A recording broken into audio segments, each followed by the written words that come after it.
ସକାଳ ହଉ ହଉ ମାଆ ମାନଙ୍କର ଚିନ୍ତା ପଡ଼ିଯାଏ ଜଳଖିଆରେ ଆଜି କ'ଣ ତିଆରି କରିବା। ଦେଖନ୍ତୁ ଗୋଟେ କପ୍ ମୁଢ଼ିରେ ମୁଁ ଆଜି ପୁରା ହେଲ୍ଦି ଟେଷ୍ଟି ଜଳଖିଆର ରେସିପି ଆପଣମାନଙ୍କ ସହିତ ସେୟାର କରିବି। ଆପଣ କେବେ ଭାବିବେନି ମୁଢ଼ିରୁ ଏତେ ସୁନ୍ଦର ଜଳଖିଆ ଆପଣମାନେ ତିଆରି କରିପାରିବେ। ତାକୁ ବ୍ରେକଫାଷ୍ଟରେ ହେଉ, ଡିନରରେ ହେଉ କିମ୍ବା ଲଞ୍ଚ ବକ୍ସରେ ଆପଣ ଖାଇପାରିବେ। ଦେଖନ୍ତୁ କେତେ ସଫ୍ଟ ହେଇଛି ଆଉ ହେଲ୍ଦି ମଧ୍ୟ। ଆକୁ ଯଦି ଥରେ ଖାଇବେ ନା, ବାହାରୁ ଯେଉଁ ବର୍ଗର ସ୍ୟାଣ୍ଡୱିଚ୍ ଖାଉଛନ୍ତି ତାକୁ ଖାଇବା ତ ପୁରା ଭୁଲିଯିବେ। ଏଇଟା ହେଲ୍ଥ ପାଇଁ ବି ଭଲ ଆଉ ଖାଇବାକୁ ବି ଟେଷ୍ଟ। ତେବେ ପିଲାମାନଙ୍କୁ ବି କରିକି ଦିଅନ୍ତୁ ଆଉ ଆପଣମାନେ ବି ଖାଆନ୍ତୁ।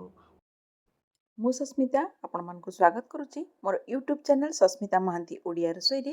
ଯଦି ଭିଡ଼ିଓଟି ଭଲ ଲାଗିବ ପ୍ଲିଜ୍ ଭିଡ଼ିଓଟିକୁ ଲାଇକ୍ ସେୟାର କରିଦେବେ ଆଉ ମୋ ଚ୍ୟାନେଲକୁ ସବସ୍କ୍ରାଇବ୍ କରିଦେବେ। ତେବେ ଡେରି ନ କରି ଚାଲନ୍ତୁ ଭିଡ଼ିଓଟି ଷ୍ଟାର୍ଟ କରିବା। ପ୍ରଥମେ ଚଟନି ବନେଇଦେବା। ଚଟନି ବନେଇବା ପାଇଁ ମୁଁ ବ୍ଲେଣ୍ଡରରେ ଧନିଆ ପତ୍ର ନେଇଗଲି, ରସୁଣ ନେଇଗଲି, କଞ୍ଚା ଲଙ୍କା ଗୋଟେ ନେଇଗଲି, ରାଗ ପସନ୍ଦ ହିସାବରେ କରିବେ। ଚଟନି ବୁଟ ନେଇଗଲି, ମାର୍କେଟରେ ଇଜିଲି ମିଳିଯିବ। 2ଟା ବରଫର କ୍ୟୁବ୍ସ ନେଇଗଲି, ଟିକେ ତେନ୍ତୁଳିର ପେଷ୍ଟ ଆଉ ଅଳ୍ପ ଟିକେ ପାଣି ଆଡ଼୍ କରିବା ଆଉ ଭଲ ଭାବରେ ବ୍ଲେଣ୍ଡ କରିଦେବା। ବରଫ ପକାଇବାର କାରଣ ହେଲା ଚଟନିଟା ଯେତେବେଳେ ବ୍ଲେଣ୍ଡ କରିବେ କଲର୍ଟା ଏକଦମ ଗ୍ରୀନ୍ ରହିବ। ଦେଖନ୍ତୁ କେତେ ବଢ଼ିଆ ଭାବରେ ଗ୍ରୀନ୍ କଲର୍ ଆସିଛି, ନହେଲେ ଚଟନିଟା କଳା ପଡ଼ିଯାଏ। ଏଠି ମୁଁ ଗୋଟେ କପ୍ ମୁଢ଼ି ନେଇଛି। ମୁଢ଼ିକୁ କ'ଣ କରିବା, ପାଣି ପକାଇକି ଭିଜେଇ ଦେବା। ଭିଜେଇକି ପାଖାପାଖି 5 ମିନିଟ୍ ଛାଡ଼ିଦେବା ରେଷ୍ଟରେ। ମୁଢ଼ିଟା ଟିକେ ପାଣିରେ ବତୁରି ଯିବ ଯେମିତି। 5 ମିନିଟ୍ ପରେ ଦେଖନ୍ତୁ ମୁଢ଼ିଟାକୁ ଛାଣିଦେଲି, ଗୋଟେ ବ୍ଲେଣ୍ଡରରେ ନେଇଗଲି। ସେଠି ନେଇଗଲି 1.5 କପ୍ ସୁଜି, ତା ଦେହରେ ଅଧା କପ୍ ଫ୍ରେଶ୍ ଦହି ନେଇଛି ଆଉ ଗୋଟେ କପ୍ ପାଣି। ଅଧା ଅଧା କପ୍ କରିକି 2 ଥର ନେଇଛି, ଗୋଟେ କପ୍ ପାଣି। ଆକୁ ଭଲ ଭାବରେ ଚିକ୍କଣ କରିକି ବ୍ଲେଣ୍ଡ କରିଦେବା। ଏକଦମ ଫାଇନ୍ ପେଷ୍ଟ ତିଆରି କରିନିଅନ୍ତୁ। ଦେଖନ୍ତୁ ଗୋଟେ ଜାଗାକୁ କାଢ଼ିଦେଲି, ଆକୁ ରେଷ୍ଟ ପାଇଁ ପାଖାପାଖି 15 ମିନିଟ୍ ରଖିଦେଉଛି। କଡ଼େଇରେ ଟିକେ ତେଲ ଦେଲି, ହିଙ୍ଗୁ ଦେଲି, ଗୋଟେ ଚାମଚ ସୋରିଷ, ଗୋଟେ ଚାମଚ ଜିରା, କଞ୍ଚା ଲଙ୍କା, ଭୃଷଙ୍ଗ ପତ୍ର। ଭଲ ଭାବରେ ହେଲା ପରେ ଫୁଟଣ ଆଉ ଜିରାଟା ଫୁଟିଗଲା ପରେ ଗୋଟେ ମିଡ଼ିୟମ୍ ସାଇଜ୍ର ପିଆଜକୁ କାଟି ଦେଇଛି ଚୁନା ଚୁନା। ଗୋଲ୍ଡେନ୍ ବ୍ରାଉନ୍ ହେଲା ତକ ଫ୍ରାଏ କରିବା। ହାଲକା ଗୋଲ୍ଡେନ୍ ବ୍ରାଉନ୍ ଯେମିତି ହେଇଯିବ ସେଇ ପର୍ଯ୍ୟନ୍ତ ଆମେ ଫ୍ରାଏ କରିବା। ଏଠି 4ଟା ଛୋଟ ଛୋଟ ଆଳୁ ନେଇଛି, ମିଡ଼ିୟମ୍ ସାଇଜ୍ର ଆଳୁ। ତାକୁ ଭଲ ଭାବରେ ଭାଙ୍ଗିଦେଲି ଆଉ ସେଥିରେ ପକାଇ ନେଲି। ସ୍ୱାଦ ହିସାବରେ ଲୁଣ ପକାଇବା, ହଳଦୀ ଗୁଣ୍ଡ, ଲଙ୍କା ଗୁଣ୍ଡ ପକାଇ ନେଲି। ଭଲ ଭାବରେ ମିକ୍ସ କରିଦେବା ଦାବି ଦାବିକି, ଯେମିତି ମୁଣ୍ଡା ନ ରୁହେ। ଲାଷ୍ଟରେ ଧଣିଆ ପତ୍ର ପକାଇକି ଭଲ ଭାବରେ ମିକ୍ସ କରିକି ଆଳୁର ମସଲାଟାକୁ କାଢ଼ି ଦେଉଛି। ଗୋଟେ ଜାଗାରେ ପାଣି ନେଇଗଲି, ଗୋଟେ ଷ୍ଟାଣ୍ଡ ରଖିଲି, ତାକୁ କଭର କରିକି ପାଣିଟାକୁ ଫୁଟିବାକୁ ଛାଡ଼ିଦେବା। ତା ଭିତରେ ଗୋଟେ ଏମିତି ଟିନ୍ ନେଇଛି, ଚାହିଁଲେ ଷ୍ଟିଲ୍ ଜାଗା ବି ନେଇପାରିବେ।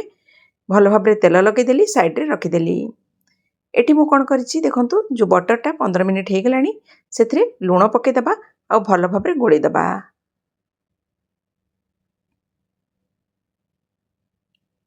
ଗୋଳେଇ ଦେଲା ପରେ ଭଲ ଭାବରେ ମିକ୍ସ କରିଦିଅନ୍ତୁ, ଯେମିତି ଲୁଣଟା ବହୁତ ବଢ଼ିଆ ଭାବରେ ମିକ୍ସ ହେଇଯିବ। ତାପରେ କ'ଣ କରିବି, ଗୋଟେ ଜାଗାରେ ଅଧା କାଢ଼ିଦେବି।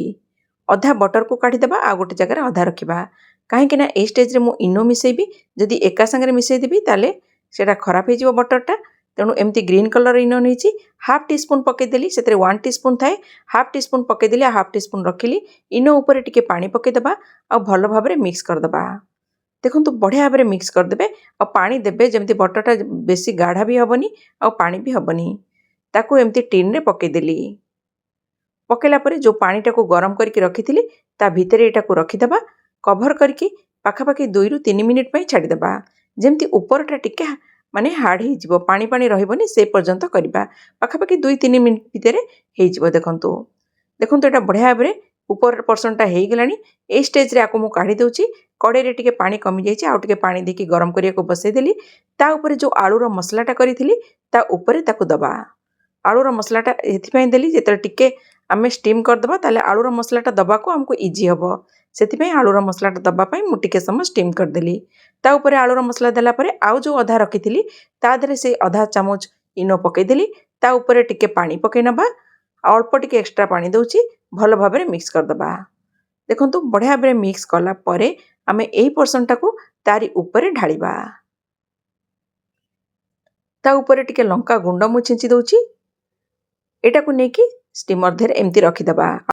ପାଣି ସଫିସିଏଣ୍ଟ ଆଡ଼୍ କରିଥିବେ, ନହେଲେ ପାଣି ମରିଗଲେ ପୋଡ଼ିଯିବ। ତାକୁ ରଖିଦେଲି, ତା ଉପରେ କଭର କରିଦେଲି। କଭର କରିକି ପାଖାପାଖି 8ରୁ 9 ମିନିଟ୍ ପାଇଁ ମୁଁ ଆକୁ ଛାଡ଼ି ଦେଉଛି। ଟୁଥପିକ୍ ପୁରେଇକି ଦେଖିବେ, ଯଦି କ୍ଲିନ୍ ଆସିବ ଜାଣିବେ ଯେ ହେଇଛି। ଯଦି ନ ହେଇଥିବ ଆଉ 5 ମିନିଟ୍ ଏକ୍ସଟ୍ରା ଆପଣ ଦେଇପାରିବେ। ଦେଖନ୍ତୁ ପାଖାପାଖି 8ରୁ 9 ମିନିଟ୍ ହେଇଗଲାଣି। ମୁଁ ଚେକ୍ କରିନେଉଛି ଏଇଟା ହେଇଛି କି ନାହିଁ।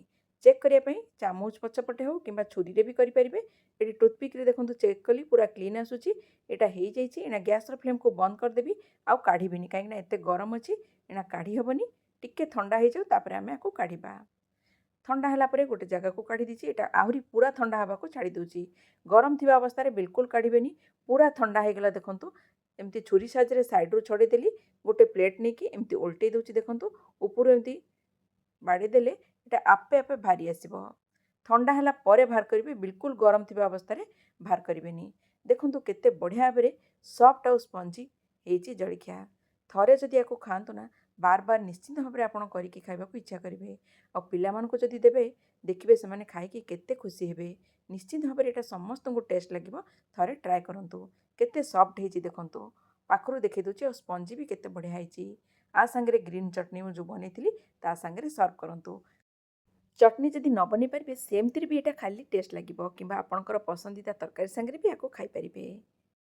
आज भिडियोटी जदि आपण मानक भल लगिला तेबे आपण मानक अनुरोध रहिला भिडियोटी को निश्चिंत भाव में लाइक कर दियंतु। तेबे पुणी थरे देखा हबो नुआ भिडियो रे।